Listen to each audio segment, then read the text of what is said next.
پدس شان سرکی د حضور علیہ الصلوۃ والسلام مبارک صفات بیانئی کله د حضور علیہ الصلوۃ والسلام مبارک د اخلاق و تعریف کوي و انک لعلی خلق عظیم کله د حضور علیہ الصلوۃ والسلام مبارک خار وطن یادی قسم بخوری لا اقسم بهذا البلد کله د حضور علیہ الصلوۃ والسلام مبارک والضحى رخسار یادی والضحى کله واللیل زلف یادی واللیل اذا سجا کله الله جل جلاله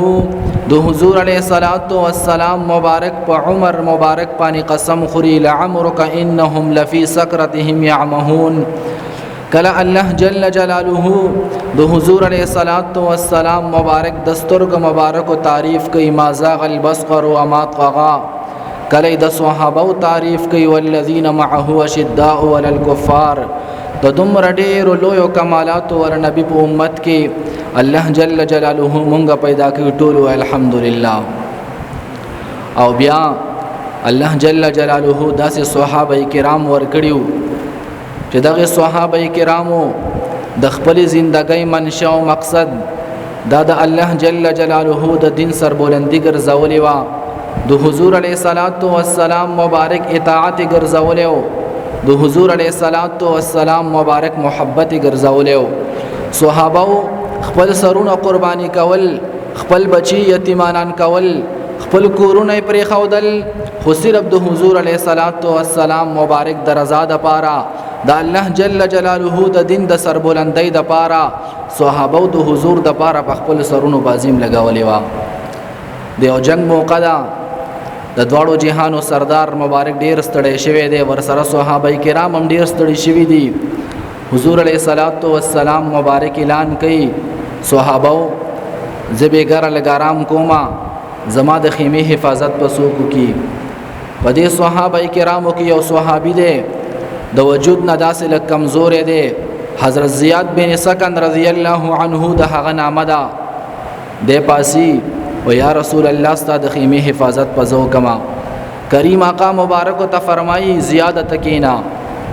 دوباره اعلان کوي حضور مبارک و زما د خیمه حفاظت پسوکو کی دغه صحابي زیاد بن سکن رضی الله عنه بیا پاسی او فرمایي یا رسول الله ستاسو د خیمه حفاظت پزو کما حضور علیہ الصلوۃ والسلام مبارک ته بیا فرمایي زیادت کینا چې کله په دریم پیر حضور اعلان وکړو دغه صحابي د حضور مبارک بیا پاسې دو یا رسول الله دا خدمت زکوما حضور علیہ السلام مبارک ته فرمایي زیاده بیوفای خو بکینا دیو توینا یا رسول الله چې ترکم زما په وجود کې ساوي او زما پر غونو کې وینه چلیږي زبستا د خیمه حفاظت کوما شپشوا او د خپل ډیوټي شروع کړه خیمه باندې ودرېدو پدې کې کافران لری نه ګوري چې څوک ولاړ ښکاری بدل لري نه غشي را پرې خودو او غشي راغې د دواړو جهانو د سردار مبارک د صحابي به ولګیدو بیا بل غشي راغې د پزمکه را پرې وته حضرت عباس او بکر صدیق سے برامن ډکړه او په هوګه باندې راواغستو د تپوس کې ما چرته وړي هغه ورته وي تډیر زخمی شوی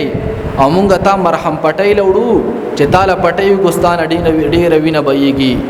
زیاد بن سکن ته وی ابو بکر د الله د پاره ما کوس کا ما د حضور علیہ الصلوۃ والسلام مبارک سره وعده کړی وا چې ترکمه زما په وجود کې ساوي او زما پر غونو کې وینه چلیږي زبستا د خیمه حفاظت کوما ما موړې مرهم پټی لا ما واپس د حضور علیہ الصلوۃ والسلام مبارک خیمه له یوسي و چې کله د حضور علیہ الصلوۃ والسلام مبارک خیمه ته واپس راوستو د خیمه د لرګي ونیو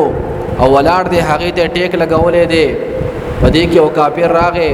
او ډېر تیز گزاري په وکړو د داسې وچغه او هلا او پړ مخې را پرې وته دغه چغه په خیمه کې د دواړو جهانو سردار مبارک واوریدله حضور علیہ الصلوۃ والسلام مبارک زر راغې چوي قتل زیاد بن سکن رضی الله عنه په وینو کې خړو پروت دی د دواړو جهانو سردار مبارک زر راپور تکړو او په دې خپل پتون مبارک ورلسر کې خودو او په خپل صادر تی نویني پاکي دیو ته فرمای یا رسول الله ما تا سره وفا وکړه حضور علیہ السلام ته فرمای زیات وفا وکړه بیا ول حضور علیہ الصلوۃ والسلام مبارک په دې سترګو باندې لاسونه کې خودل چې پټي شي ځکه د مرګ نه پس بیا سترګې پټېږي نه چې ډېر وخت تیر شي د چې کله ولیدل حضور علیه السلام ته کتل چې زیات د ذلقدن سلګۍ وهي چې څنګه د پسترګو لاسونه کې خودل دیو ته فرمایي یا رسول الله وای زما د ژوند یو څو ساګانې پاتې دي زما د ژوند یو څو منټونه پاتې دي یا رسول الله د خپل مبارک لاسونه زما د سترګو نه پورته کا چې مان رب کریم تپوس کوي زیاده تا چې دنیا پر خوده تاسو کول وای زبا مچرو ما د حضور علیه السلام مبارک د وضحا رخسار ملاقات او دیدار کو او بیا مکاشفۃ القلوب کی امام غزالی رحمه الله لیکي وای زیاد بن سکن د خپل سر مبارک د حضور د غیګ نه اوخیو او خپل شونډې د حضور مبارک په قدمونو باندې کې خو دی او د حضور علیه السلام مبارک قدمونو خولول او په دې حالت کې وفات شو دا د صحابه او جندو هغه خپل جون بس د حضور علیه السلام مبارک اطاعت او د حضور مبارک محبت ګرځولیو د دې ذل حجې په میاش کې د حضور علیه السلام مبارک د صحابي خلیفہ ثالث حضرت عثمان ذی النورین رضی الله عنه د هغه شهادت هم شوه دی غالبا اتلسم ذل حجې باندې هغه مبارک شهید شوی دی عثمان صاحب